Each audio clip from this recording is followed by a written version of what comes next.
Morning friends. આજે પ્રકરણ 2 જૈવિક વર્ગીકરણમાં ભાગ 8માં આપણે ફૂગના પ્રકારો જોઈશું. આની પહેલાં આપણે ફૂગ સૃષ્ટિ વિશે અભ્યાસ કરેલો, ફૂગ સૃષ્ટિના સામાન્ય લક્ષણોનો અભ્યાસ કરેલો. હવે ફૂગના જે 4 પ્રકારો છે એ 4 પ્રકારો વિશે આપણે ડિટેલમાં અભ્યાસ કરીશું. એના જે 4 પ્રકારો કઈ રીતે પાડવામાં આવ્યા હતા એની વાત આપણે કરેલી કે એની બાહ્યાકાર રચના, કવકજાળની બાહ્યાકાર રચના, બીજાણુ નિર્માણનો પ્રકાર અને ફળકાયનું નિર્માણ કેવી રીતે થાય છે એની આધારે 4 વિભાગમાં ફૂગને આપણે વહેંચી હતી. ફૂગ સૃષ્ટિને ફાઇકોમાઇસેટિસ, આસ્કોમાઇસેટિસ, બેસિડિયોમાઇસેટિસ અને ન્યુટ્રોમાઇસેટિસ. મિત્રો, હવે ધ્યાન એ રાખવાનું છે કે અહીંયા આગળ આપણે જે આ સિક્વન્સ છે ફૂગના પ્રકારોની, એ સિક્વન્સ પ્રમાણે જ તમે યાદ રાખો. અને શક્ય હોય તો તમારા પિન પેજ, એક ચોપડાનું પિન પેજ હોય, એ પિન પેજમાં એક પેજમાં 2 ભાગ, એવી રીતે 4 ભાગ પાડી દેજો અને દરેક ફૂગના આવી રીતે ઊભા લક્ષણો ઊભા લખજો. એટલે કે એક ફૂગનું એક લક્ષણ એ 4 ફૂગમાં, જેમ કે નિવાસ સ્થાન હોય તો 4 ફૂગનું નિવાસ સ્થાન, પછી એના પોષણ પદ્ધતિ તો 4ની પોષણ પદ્ધતિ તમારે એ રીતે તમારા ટેક્સ્ટબુકમાં લખવાના. અહીંયા મેં અલગ અલગ ફૂગના પ્રકારોની વાત કરેલી છે, પણ તમે જે નોંધ અહીંયા જે મેં લખાણ લખેલું છે એ તમે તમારા બુકની અંદર ભાગ પાડીને એક સાથે 4 તમે વાંચી શકો એ રીતે 2 પેજમાં સામે આવે એવી રીતે તમે એની નોંધ કરજો. ઓકે, ચલો. પહેલો પ્રકાર આપણે જોઈશું ફાઇકોમાઇસેટિસ. તો ફાઇકોમાઇસેટિસની વાત કરીએ તો એનું નિવાસ સ્થાન છે ભીના. તમને ખબર છે કે ફૂગ એ ભીના અને ભેજયુક્ત વાતાવરણ હોય એમાં જ વિકાસ પામે છે. તો અહીંયા પણ એ જલજ પણ હોઈ શકે, કોઈ ભેજયુક્ત વિસ્તારોમાં પણ જોવા મળે, સડતા લાકડા પર અથવા તો વનસ્પતિની અંદર પરોપજીવી તરીકે પણ જોવા મળે. અહીંયા એક શબ્દ વાપરેલો છે અવિકલ્પી પરોપજીવી. અવિકલ્પી એટલે કે એને બીજો કોઈ વિકલ્પ જ નથી, એ વનસ્પતિ ઉપર જ પોતે પોષણ પર આધારિત છે, એટલે કે સંપૂર્ણ પરોપજીવી તરીકે. ઓકે, એટલે અવિકલ્પી એટલે કે સંપૂર્ણ પરોપજીવી તરીકે જીવન ગુજારે છે. જેમ કે અહીંયા તમે જોઈ શકો છો, રાઈનો છોડ છે એની ઉપર થતી આલ્બ્યુગો ફૂગ એ સંપૂર્ણ પરોપજીવી તરીકે રાઈના પર્ણ પર થાય છે. અહીંયા રાઈના પર્ણ પર જે સફેદ ટપકા જોવા મળે છે એ આલ્બ્યુગો ફૂગ છે. ઓકે, હવે પહેલાં હું તમને વાત કરી લઉં કે આપણે કવકજાળની રચના જોઈ હતી ફૂગની અંદર. ઓકે, તો ફૂગની અંદર કવકજાળના 2 પ્રકાર જોયેલા. અહીંયા તમે નીચે આકૃતિ મેં ફરીથી રિપીટમાં મૂકી છે એ તમને ફરીથી યાદ આવી જાય કે એમાં 2 પ્રકારના કવકતંતુઓ હતા. એક બંને શાખિત તો છે પણ બંનેમાં એકમાં પડદા છે ને એકમાં પડદા નથી. એટલે કે સેપ્ટેટ છે અને એકમાં એક સેપ્ટેટ હાઇફે કે જે પડદા વિહીન અને કે જેમનામાં સેપ્ટમ એટલે કે પડદો જોવા મળે છે એ સેપ્ટેટ હાઇફે, અને જેનામાં પડદા જોવા નથી મળતા એ નોન સેપ્ટેટ અથવા તો કોઇનોસાઇટિક હાઇફે, જેમાં ઘણા બધા ન્યુક્લિયસ હોય છે. તો અહીંયા આગળ કવકજાળ કેવા પ્રકારની છે, આ જો રચના તમે મગજમાં યાદ રાખી હશે તો તમને ખબર પડશે કે પડદાયુક્ત કેવી, બહુકોષ કેન્દ્રીય કેવી, એક કોષ કેન્દ્રીય અને પડદાવાળી કેવી રચના છે એ ખબર પડશે. ઓકે, તો કવકજાળ છે એ પડદા વિહીન જોવા મળે છે અને બહુકોષ કેન્દ્રીય જોવા મળે છે. બીજું એક મિત્રો તમને યાદ રાખો નીટ માટે કે આની અંદર જે અમુક ઇંગ્લિશ જે એના નામ છે, જેમ કે કવકજાળ એટલે કે હાઇફે આપણે એને કહીએ છીએ, કવકતંતુને હાઇફે કહેવામાં આવે છે. પડદાયુક્ત હોય તો સેપ્ટેટ અને પડદાવિહીન હોય તો નોન સેપ્ટેટ અથવા તો કોઇનોસાઇટિક. તો આ જે શબ્દો છે એ તમારે યાદ રાખવાના છે, કારણ કે નીટમાં આવા પ્રશ્ન છે એ આવી રીતે સેપ્ટેટ હાઇફે પૂછ્યું હોય અથવા તો સેપ્ટેટ કવકજાળની વાત કરેલી હોય તો તમને સેપ્ટેટ શું છે એ નહીં ખબર હોય તો તમે એનો જવાબ જ નહીં આપી શકો. ઓકે, તો આ જે શબ્દો છે એ તમારે યાદ રાખવાના છે. તો કવકજાળ એની કેવી છે? પડદા વિહીન છે, એટલે કે નોન સેપ્ટેટ છે, અને બહુકોષ કેન્દ્રીય. એ પડદો ના હોય એટલે બધા કોષ કેન્દ્રીય આવી રીતે એક સાથે તમને લાઈનમાં જોવા મળે, એટલે કે બહુકોષ કેન્દ્રીય. અને બીજું કે અલિંગી પ્રજનન. આ ફૂગની અંદર અલિંગી પ્રજનન ચલ કે અચલ બીજાણુ દ્વારા થાય છે. ચલ બીજાણુ એટલે ખબર છે કે જેમાં કશા હોય અને પોતે જાતે પ્રજનન કરી શકે, તો એ ચલ બીજાણુ. અને એવા બીજાણુ જેમાં કશા વિહીન હોય એને અચલ બીજાણુ કહેવામાં આવે. તો બંને બીજાણુઓ દ્વારા અલિંગી પ્રજનન થાય છે અને આ બીજાણુઓ શરીરની અંદરથી ઉત્પન્ન થાય છે. એના કવક તંતુની અંદરથી ઉત્પન્ન થાય એને અંતર્જાત કહેવાય. ઓકે, અંતર્જાત રીતે ઉત્પન્ન થાય છે. લિંગી પ્રજનન છે એ પણ જોવા મળે છે. લિંગી પ્રજનન એ બે જન્યુઓના જોડાણથી યુગ્મ બીજાણુ બને અને એમાંથી એ યુગ્મ બીજાણુ દ્વારા અર્ધીકરણ દ્વારા એમાંથી પાછું કવક તંતુનું નિર્માણ થાય અને આ રીતે લિંગી પ્રજનન થાય. લિંગી પ્રજનનની બીજી પણ બે રીતે આપણે કહ્યું અહીંયા, જેમ અલિંગી પ્રજનનમાં ચલ અને અચલ બે બીજાણુ હોય, એવી રીતે લિંગી પ્રજનનમાં પણ જે બે બીજાણુ જન્યુઓનું જે જોડાણ થાય છે એ જન્યુઓ બે પ્રકારના હોય છે, સમજન્યુ અને વિષમજન્યુ. સમજન્યુક એટલે કે એને અંદર રહેલો નર પ્રજનન કોષ, નરજન્યુ અને માદાજન્યુ બંને સરખા હોય તો એને સમજન્યુક કહેવાય, જે અચલ હોય. જ્યારે વિષમજન્યુ એમાં નર અને માદાજન્યુ જુદા જુદા હોય અને નરજન્યુ નાનો હોય અને ચલિત હોય અને મોટો જન્યુ જેને આપણે અંડજન્યુ કહેવાય એ શું કહેવાય અંડજન્યુ છે એ મોટો અને અચલિત હોય. તો આવા બે અસમાન પ્રકારના જન્યુઓ હોય તો એને વિષમજન્યુક વિકાસ કહેવાય છે. ઓકે, તો આ આટલી માહિતી આપણે ફાઇકોમાઇસેટિસની હતી. હવે દરેકની અંદર અમુક વસ્તુ કોમન હશે. એ કોમન તમારે યાદ રાખવાનું છે, એ છે નિવાસ સ્થાન, દેહ રચના, પ્રજનન પદ્ધતિ અને ઉદાહરણ. કેટલીક એની શરીર રચનાની અંદર કોઈક વિશેષતાઓ હોય તો એ દેહ રચનાની અંદર આવી જાય. તમારે આ 5 પોઈન્ટ અહીંયા લખી નાખવાના. તમારા ટેક્સ્ટ ચોપડાની અંદર જે સાઈડમાં હાસ્ય હોય છે એ હાસ્યની અંદર તમારે આ નિવાસ સ્થાન, દેહ રચના, લિંગી પ્રજનન, ઉદાહરણો આ બધું તમારે સાઈડમાં લખી દેવાનું. અને છેલ્લે એક નીચે એક વિશેષતા જેવું રાખવાનું, એક ખાનું ખાલી, કે ધારો કે આમાં એવી કોઈ ચોક્કસ કોઈ વિશેષતા નથી તો તમારે આમાં ના હોય તો ત્યાં નીચે એક ખાનું ખાલી રાખવાનું, પણ આગળ ધારો કે બેસિડિયોમાઇસિટીસમાં કોઈ વિશેષતા આવી તો તમે એ વિશેષતામાં લખી શકો. બરાબર છે? તો એ તમારું આખું એક સળંગ પેજ થઈ જશે. ઉદાહરણ લઈએ તો ઉદાહરણ આપણને ખબર છે કે બ્રેડ અને રોટલી જો આપણે અત્યારે ચોમાસાની સિઝનમાં ખાસ તમે 4-5 કલાક કે 8-10 કલાક ઢાંકેલી મૂકી રાખી હોય બહાર, ફ્રીજની અંદર નહીં પણ બહાર આપણે સામાન્ય રૂમ ટેમ્પરેચર પર, તો તમને ઉપર સફેદ સફેદ તાંતણા જેવી ફૂગ થઈ જાય. અને એ જે સફેદ તાંતણાવાળી ફૂગ છે એ મ્યુકર અને રાઇઝોગસ હોઈ શકે. એને આપણે માઇક્રોસ્કોપિક જોઈએ તો આ રીતે દેખાય છે. ઉપર નાની બીજાણુધાની હોય, અહીંયા ઉપર જે છે આ મ્યુકર છે. આવી ગોળ ઉપર બીજાણુધાની હોય અને એની નીચે આવા પાતળા તંતુ હોય, એક તંતુ એકબીજા સાથે આવી રીતે જોડાયેલા હોય, તો આ મ્યુકર અથવા રાઇઝોપસ હોઈ શકે છે. આ જે છે બીજી એક ઉદાહરણ છે આલ્બ્યુગો, જે વનસ્પતિ પર થતી ફૂગ છે. એ સંપૂર્ણપણે પરોપજીવી છે અને રાઈ પર રોગ પેદા કરે છે. તો ફાઇકોમાઇસેટિસ જોયું. નેક્સ્ટ છે આસ્કોમાઇસેટિસ. આસ્કોમાઇસેટિસ એને આપણે કોથળીમય ફૂગ તરીકે પણ ઓળખવામાં આવે છે. હવે એના જે શું કહેવાય આવા બધા જે બીજા નામ છે એના ઉપરથી પણ તમને પ્રશ્ન પૂછાય. તમને આસ્કોમાઇસેટિસ વિશે સમજાવો એવું ન પૂછાય, પણ કોથળીમય ફૂગ વિશે સમજાવો અથવા તો ધાનીમય ફૂગ વિશે સમજાવો તો એના નામ તમારે યાદ રાખવાના રહેશે.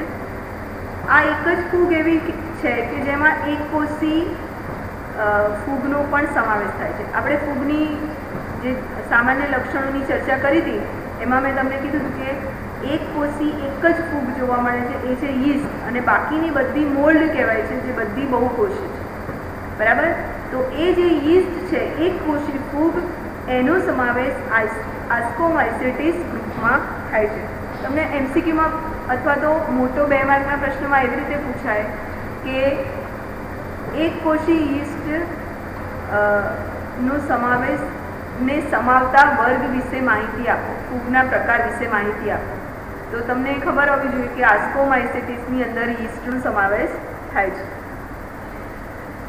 યીસ્ટ છે એ એક કોષી છે, એની આકૃતિ પણ આપણે મેં તમને બતાવી હતી. એનું અલિંગી પ્રજનન વખતે એના જે કલિકા સર્જન દ્વારા જે અલિંગી પ્રજનન થાય છે યીસ્ટમાં, એની પણ વાત કરેલી. ઓકે, તો આમાં ખાસ એની વિશેષતા એ છે કે એક કોષી અને બહુકોષી બંને ફૂગનો સમાવેશ આસ્કોમાઇસેટિસમાં થાય છે. હવે એનું નિવાસસ્થાન બધું જ, જો કે ફૂગ છે એ સર્વત્ર છે, તો મોટાભાગે બધી જે ફૂગ છે એ સર્વત્ર છે, મતલબ મૃતોપજીવી પણ છે, સળતા કાર્બનિક પદાર્થો પર પોતે પોષણ માટે આધારિત. એવી જ રીતે પરોપજીવી, કોઈના શરીરની અંદર, વનસ્પતિના કે પ્રાણીના શરીરની અંદર અથવા તો બહાર, બાહ્ય પરોપજીવી તરીકે અથવા તો અંતઃ પરોપજીવી તરીકે, વિઘટકો તરીકે, અને ખાસ કરીને છાણભક્ષી. તો છાણ પણ એક કાર્બનિક પદાર્થ છે, એની પર પોતે એને સડાવીને એમાંથી પોષણ મેળવે, છાણભક્ષી તરીકે આ આસ્કોમાઇસેટિસનો સમાવેશ થાય છે. હવે એની શરીર રચના જોઈએ તો અહીંયા આગળ તમને બે આકૃતિ બતાવેલી છે. આ જે પહેલી આકૃતિ છે એ એસ્પરજિલસ છે, ફૂગ, અને બીજી છે એ પેનિસિલિયમ છે. ઓકે, તો એની તમે અહીંયા રચના જોઈ શકો છો. આવી રીતે પડદા દેખાય છે, સેપ્ટેટ. તો એ કવચજાળ એની પડદાયુક્ત અને શાખિત હોય છે. આ દેખાય છે, શાખિત. બંનેમાં આ બીજાણુઓ આવેલા છે, અહીંયા કણી બીજાણુ દેખાય ઉપર. આ એસ્પરજિલસ તમે મિત્રો જોઈ છે, ક્યાં જોઈ છે તમને કહું? અત્યારે અત્યારે જે સિઝનમાં ડુંગળી આવે છે ને, ત્યાં ઉપરનું પડ કાળું થઈ ગયું છે અને કાળા કાળા ટપકા દેખાય. તમે એને ઓળો ને તો આમ પાવડર જેવું લાગે, કાળું કાળું. તો એ જે કાળી થયેલી ડુંગળી છે એ એસ્પરજિલસ ફૂગ છે. અને બીજી એક ધ્યાન રાખવાની બાબત તમને એ કહું કે એ કાળી થઈ ગયેલી ડુંગળીના પડ દૂર કરી દેવા અને પાણીથી બરાબર ધોઈને પછી જ ખાવાના યુઝમાં લેવી. કારણ કે આ જે એસ્પરજિલસના જીવાણુઓ એ આપણા શરીરમાં જાય અને નુકસાન કરી શકે છે. માટે આ સાવચેતી ખાસ રહેવી, અને બહુ વધારે પડતી કાળી થઈ ગઈ હોય તો એને ફેંકી દેવી, એની યુઝ ના કરવી.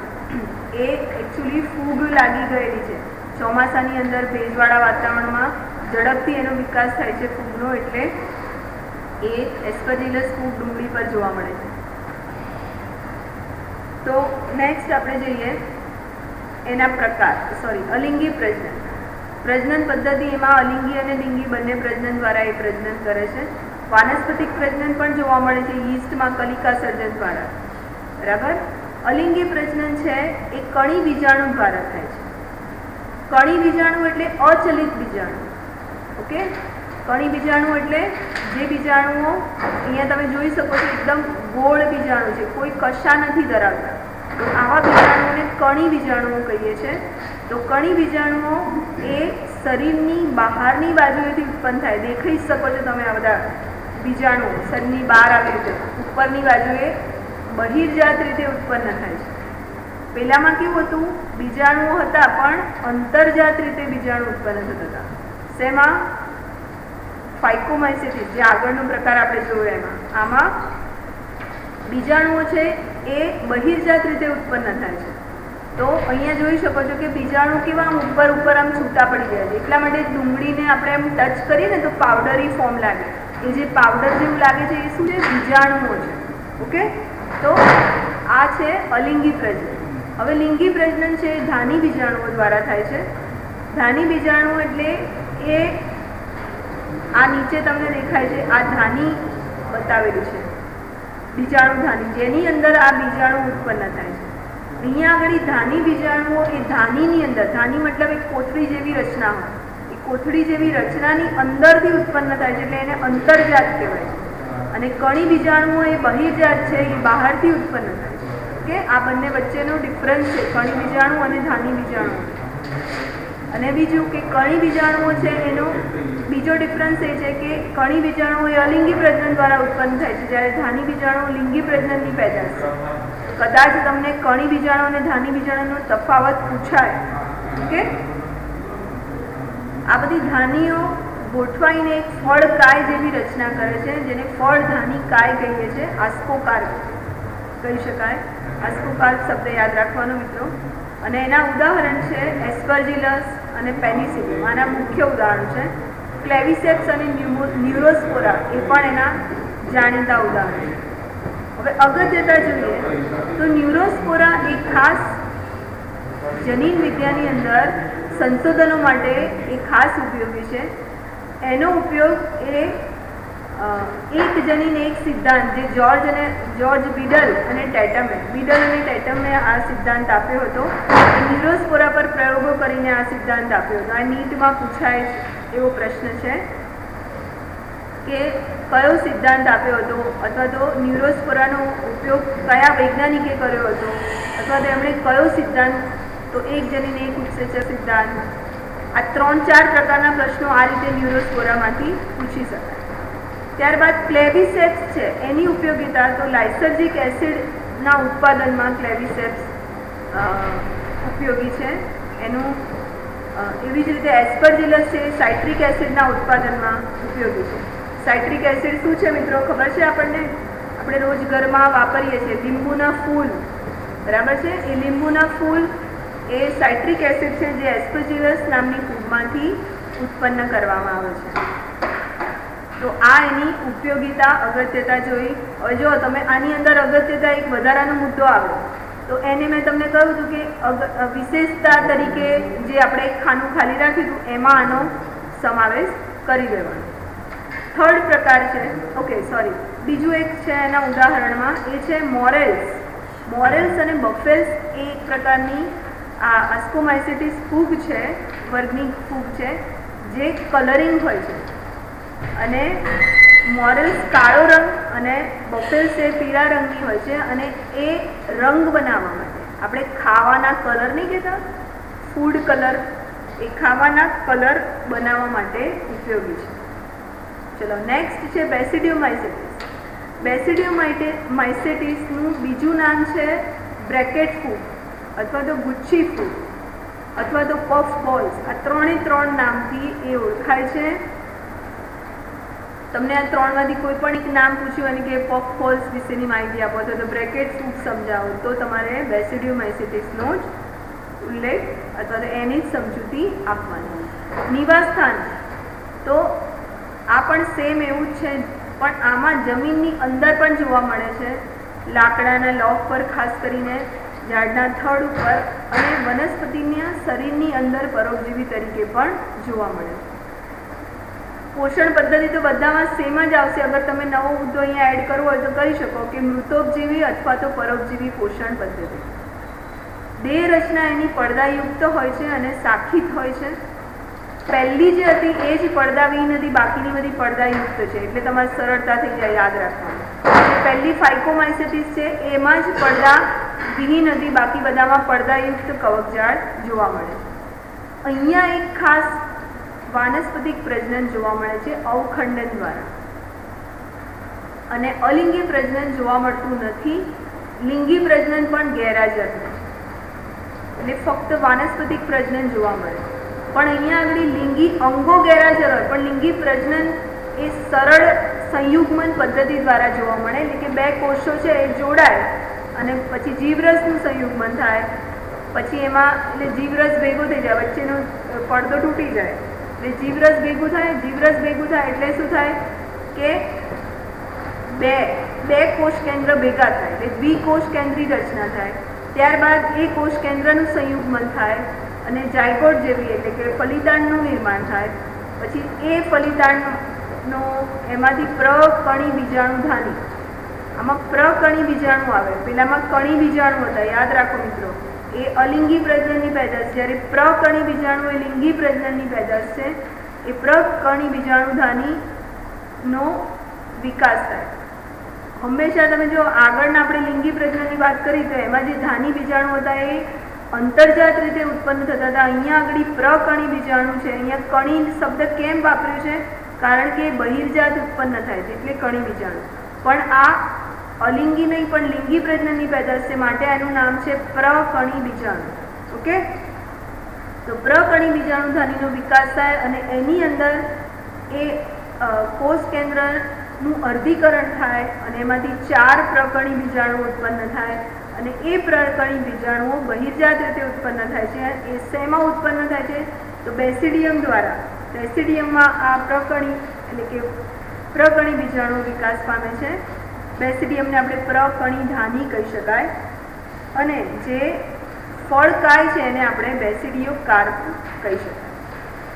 તો ઉદાહરણમાં વાત કરીએ તો પફ બોલ્સ અહીંયા જોઈ શકો છો, નાના નાના પફ બોલ્સ, પછી બ્રેકેટ ફંજાઈ, મશરૂમ તો બધાએ જોયો હશે અત્યારે ચોમાસાની સિઝનમાં બિલાડીનો ટોપ આપણે કહીએ છીએ ઉગી નીકળે છે, એ બેસિડિયોમાઇસેટિસ ગ્રુપનું ઉદાહરણ છે. અહીંયા વનસ્પતિની અંદર જે પરોપજીવી ફૂગ તરીકે છે એ છે પક્સિનિયા અને યુસ્ટિલાગો. પક્સિનિયા ફૂગ છે એ ઘઉંની અંદર ગેરુ નામનો રોગ પેદા કરે છે, જ્યારે યુસ્ટિલાગો ફૂગ છે એ મકાઈની અંદર અંગારીઓ નામનો રોગ પેદા કરે છે. તો આ MCQમાં પૂછાય, ગેરુ અને અંગારીઓ રોગ પેદા કરતી ફૂગ પક્સિનિયા અને યુસ્ટિલાગો. એ કઈ વનસ્પતિ? તો એનું નામ પણ યાદ રાખવાનું.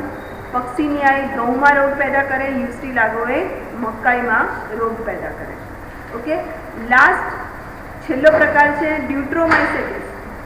હવે ડ્યુટ્રોમાઇસેટિસનું નામ છે અપૂર્ણ ફૂગ. હજુ એના વિશેની માહિતી આપણને પૂરતી મળી નથી, એટલે કે એના લિંગી પ્રજનન વિશેની કોઈ માહિતી મળી નથી. તો એવી જે ફૂગ છે એને અપૂર્ણ ફૂગ તરીકે ઓળખવામાં આવે છે. આ ફૂગ એટલા માટે અપૂર્ણ ફૂગ તરીકે જાણીતી છે કે આનો ફક્ત અલિંગી અને વાનસ્પતિક તબક્કો જ ઓળખાયેલ છે. એનું લિંગી પ્રજનનની શોધ થઈ નથી. અગર જો એની શોધ થઈ જશે તો એને કાં તો આસ્કોમાઇસેટિસ કાં બેસિડિયોમાઇસેટિસ કે એવા ગ્રુપમાં એને મૂકી દેવામાં આવશે. જો એના સાથે સરખા લક્ષણો ધરાવતું હશે, સરખી પ્રજનન પદ્ધતિ ધરાવતી હશે તો એને એમાં મૂકી દેવાનું. જેમ કે બે વસ્તુ છે, લિંગી પ્રજનનનો તબક્કો ખબર પડે તો કાં તો એ ધાની બીજાણુઓ દ્વારા પ્રજનન કરે, કાં પ્રકણી બીજાણુઓ દ્વારા. હવે ધાની બીજાણુ હોય તો એને આસ્કોમાઇસેટિસમાં અને પ્રકણી બીજાણુ તો બેસિડિયોમાઇસેટિસમાં એને મૂકી દેવામાં આવશે. પણ હજુ સુધી એને સંશોધન અધૂરું છે, માટે આને અપૂર્ણ ફૂગ તરીકે જાણીતું છે. નિવાસસ્થાન તો મૃતોપજીવી કે પરોપજીવી છે. નકામા કચરાના વિઘટન તરીકે ખાસ જાણીતી છે.